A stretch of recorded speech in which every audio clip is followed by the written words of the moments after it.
Each of them was supposed to hold 6 quarts. That's 12 pints. Now, good start to the evening, that is, yeah. Yeah, that's the kind of night out I like, you know. If we each had one of those, we'd have a good time, wouldn't we?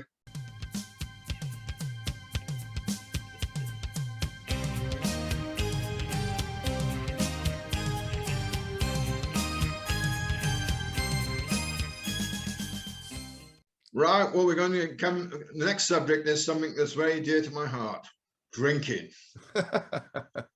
Now, we all like to go down to the pub on a Saturday night. We used to, love didn't we? to Yeah. go down to a pub on a Saturday night, but they won't be there when by the time that we're all released. You know, all gone bankrupt.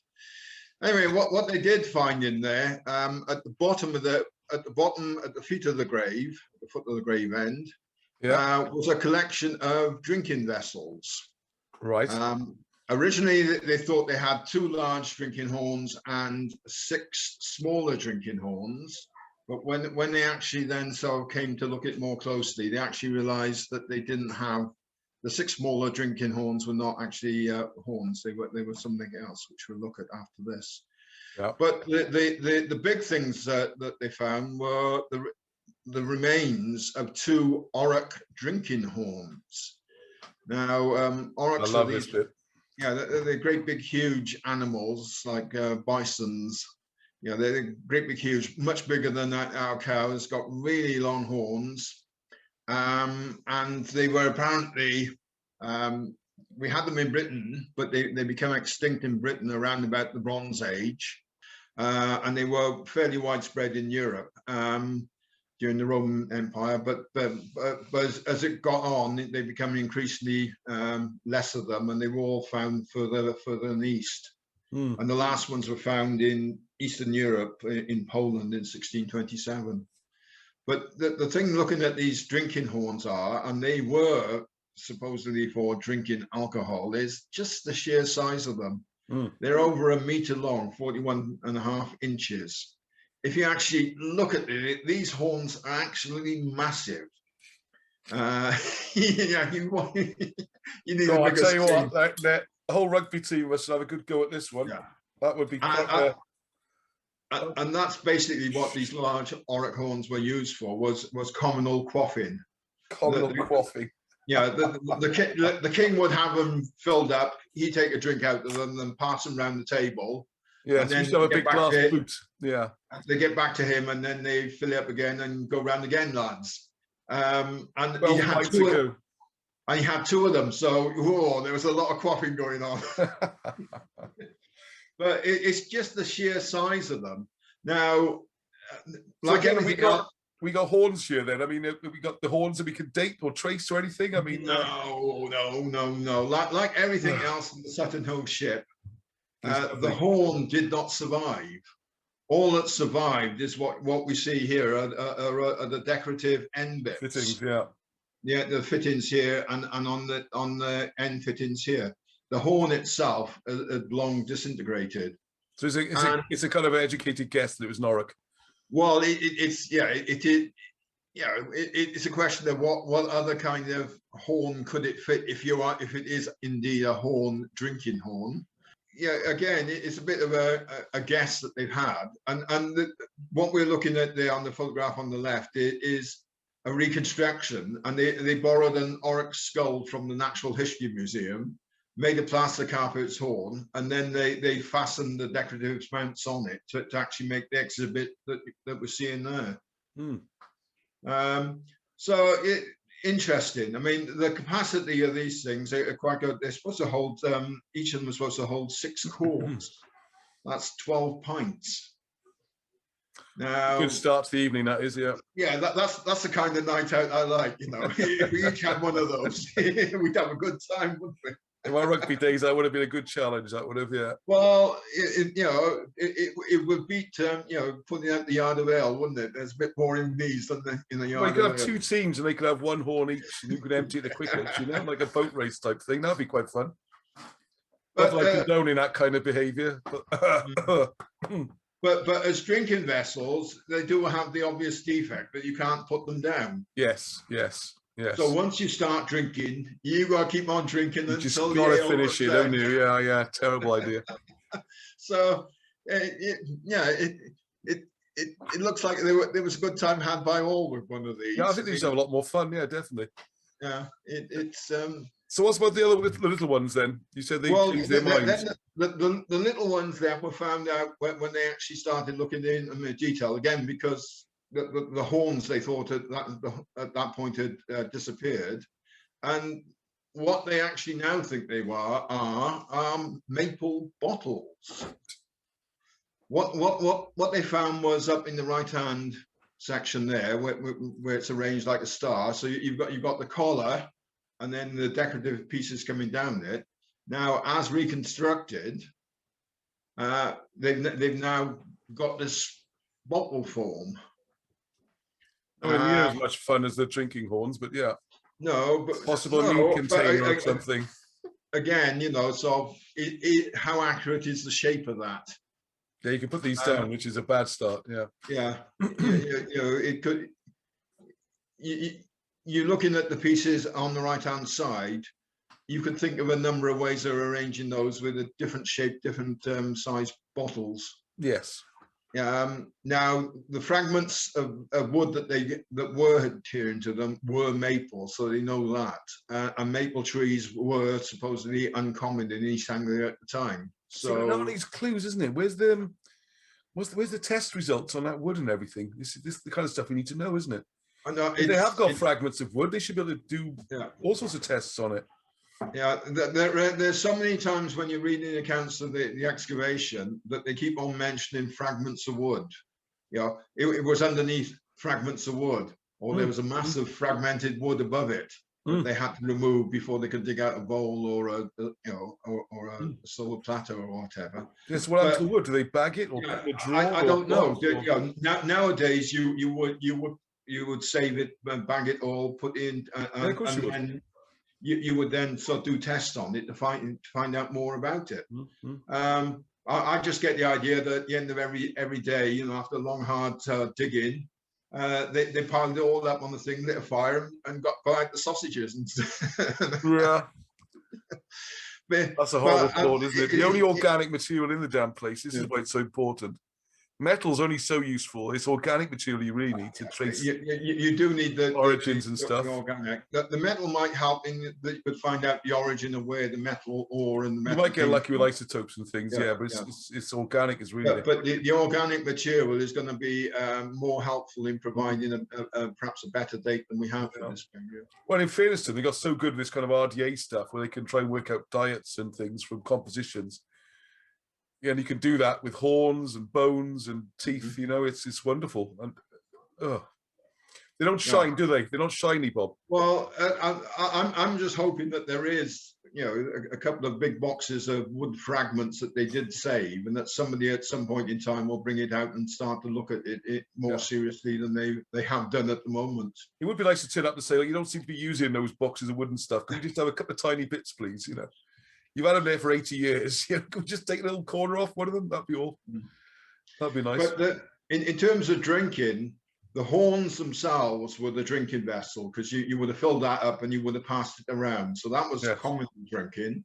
These maple bottles, they're saying it could have perhaps been used for medium strength alcoholic drinks like mead or ales. But by that, do they mean for the ladies? I wonder, for the women. Well, you could imagine if they had little wooden cups, you'd have thought to go with it, wouldn't you? Just pass on little shots, perhaps, or.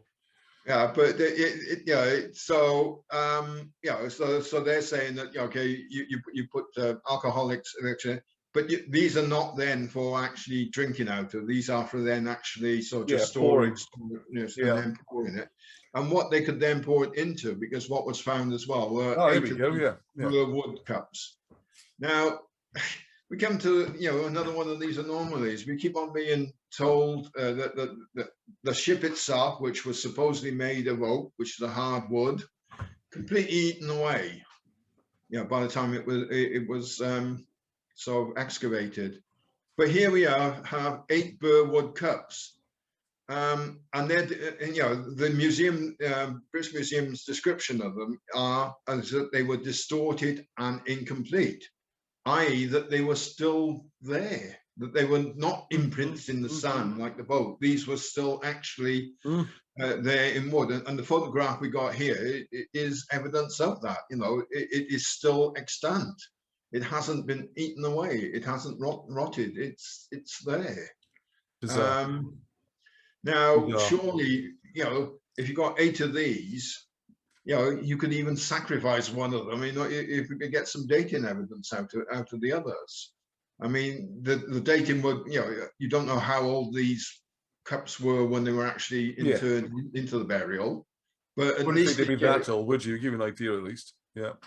Yeah, it would give you some idea, and you could start to link the dating of this back with some of the other ones to see if there is an older dating that for the, you know, for the ship burial itself, rather than this. And also, why isn't it disintegrated?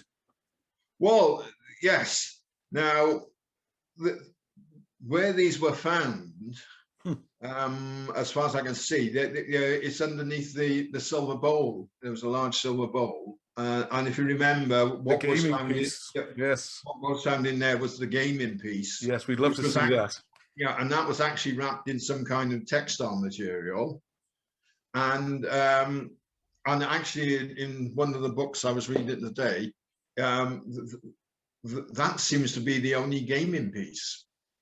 And what they think it was a gaming piece, a king piece of all things as well. Now, I thought when they said gaming pieces that there were a whole selection of them, but it just, you know, reading this book today, it seems to, which was written describing the dig, it seems to be indicating that it was just the one gaming piece wrapped in the cloth and in the silver bowl. Why would you do it? Yeah, why was it wrapped in cloth? Why was it in the bowl? Well, when we played, you know, we got the Goith book. It is for sale via the Cymroglyphics website, so please have a look at that. You can play the, I can never pronounce it correctly, the Viking version that they claimed to have. Hypnotal or something like that. Hypnotal, yes. Hypnotal. Or Fetchal is the Irish variation. Irish version, yeah. Yeah, they're more or less the same. And Goith is the Welsh one. All 3 sets are in there. But there is only one king piece on the game.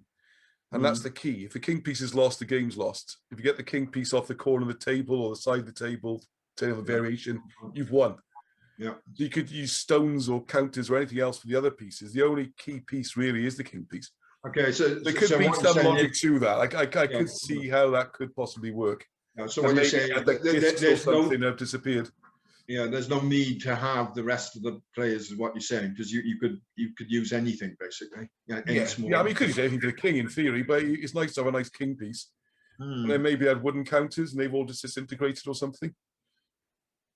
Who knows? Yeah, it seems to be quite variable what disintegrates. But it's quite bizarre that there are some things in this grave, like these bottles, which have not disappeared with the ravages of the earth, which everything else seems to have done there. You know, the body, the soil, some of the key things that would be handy to have all miraculously disappeared, and some of the things which aren't particularly helpful, like these wood cups. I mean, the wood cups, I suppose, I don't know what kind of date they are, how old they would be when they were interred.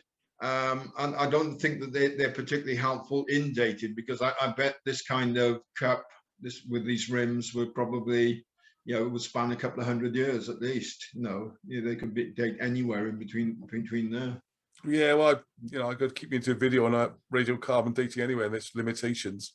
This would be a classic example. You wouldn't really have any idea, I don't think, but you could.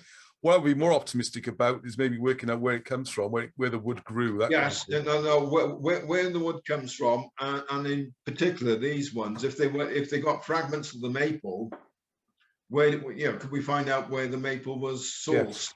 Yes. Which again wouldn't indicate where they were manufactured, because the timber could have been brought in as timber from anywhere. But at least you would know where they got, and again, it would just show another one of these amazing Anglo-Saxon trading routes that existed at the time.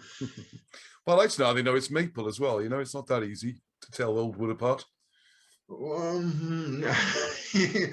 depends how big a fragment there was of it. And this is the annoying bit. They show you No details. What you see now are all reconstructions. The actual bits themselves are held in the museum. And if you wanted to go and see these parts, you could go and see them. But the bits that you see on the right-hand side above are quite clearly that they are going to be reproductions for display purposes. Yeah, they can be a bit variable, can't they? Yeah. Yeah. No, I don't even need to see the items. I just like to see more detailed notes of what they did and how they did it. They don't seem. It's that details always missing on all the reports. Well, if it was dug out under the the regimes that they have today, this would be the excavation would be taking place over 3 or 4 years, and they would be plotting all of these things in 3 dimensions. You would have a reference point. Yeah, this was found, and despite the fact you could actually then reconstruct it with all the digital technology, you could actually reconstruct the whole thing based on where they found, because they're measuring. Where they're finding each item in all dimensions. But then it becomes stupidly expensive. We don't get any archaeology at all. That's the problem, isn't it? Well, yeah, and the result of that, the bad bit about that is it takes years for the reports to come through. You can start looking at them, but at least you then have you can digitally reconstruct it. I agree. Yeah, I just like to know, did like Basil just pick it up and go, "Oh, that's maple. I know it's maple," or did someone actually? No. That would have all been done back at the British Museum from 1940 onwards. Don't forget, they worked on it to at least the 70s. And Rupert was bringing out his books. He didn't bring them out until the 60s, 70s. And all of that research would be going on, so that he would then be recording that and then pushing it out as each volume came out. I think there were 3 volumes of it. I guess we'll have to try and get some of those volumes, won't we? Well, I'm trying to get my hands on them, but I don't have the odd £232 to go that each volume costs nowadays. Yeah, that's what I'm saying. This is where the research does get expensive. We do need patron supporters and donations. If anyone wants to buy one of those books, that would be great. Because the Bruce Mitford book is their ones to see. What did they do to decide it was maple? Yes, yeah, and things like that. It's just little details are annoying. It is the details, but also where did they go afterwards? Where did the wood go? What happened to it? Did they just chuck in the bin or something, or is it still sitting there in a cupboard? Yeah, no. Well, that's why I'm hoping is that there will be just boxes and boxes stored somewhere in the British Museum of all these fragments of various. But the problem I suspect as well is, you might not know from where in the boat these fragments were found. The documentation of that might be, not as accurate as anyone wants. But regardless, that would be the end of the world, though, wouldn't it? Just get an idea. Yeah. All you need is some bit of wood that we can get some kind of indicative date from, just to see, where really we should be looking.